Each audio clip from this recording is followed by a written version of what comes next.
Ang unang artista, i-describe ko muna siya. Matawag ko siyang legend. Ang artista na to, namamayagpag pa rin siya hanggang ngayon. Sa modeling, sa commercial, sa movie. Pero meron siyang political side. Ang ikakasawi niya is yung karamdaman niya. Pangalawa, artistang lalaki. Medyo nakikita ko siya sa politika, pero ang ikakasawi niya is part of murder. Pinasok to sa loob ng bahay, saka to siya pinatay.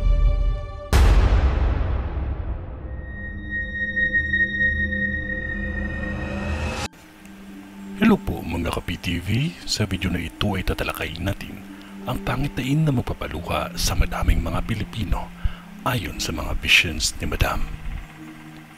Pero kung ikaw ay hindi pa nakasubscribe sa aking channel, baka naman.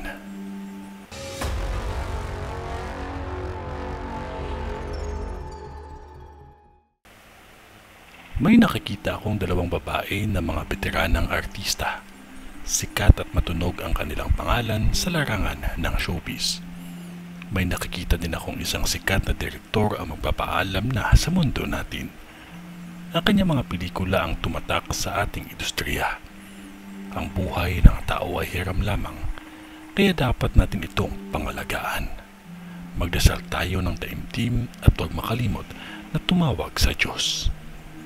May nakikita din akong tatlong lalaking artista ang magpapaalam sa mundo. Ang dalawang aktor ay pareho itong mga veterano na. Ang dalawang aktor, sakit ang ikinasawi nito at ang isa ay aksidente. Maging maingat palagi at huwag makalimot ang manalangin sa Diyos. Ito ay ang bisyon ni Madam sa mga artista sa Pilipinas. Kayo po mga ka-PTV, ano po sa tingin ninyo?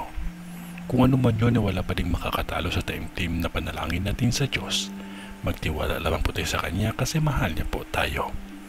Sa ngalan ng Diyos Ama, ng Diyos Anak, at ng Diyos Espiritu Santo.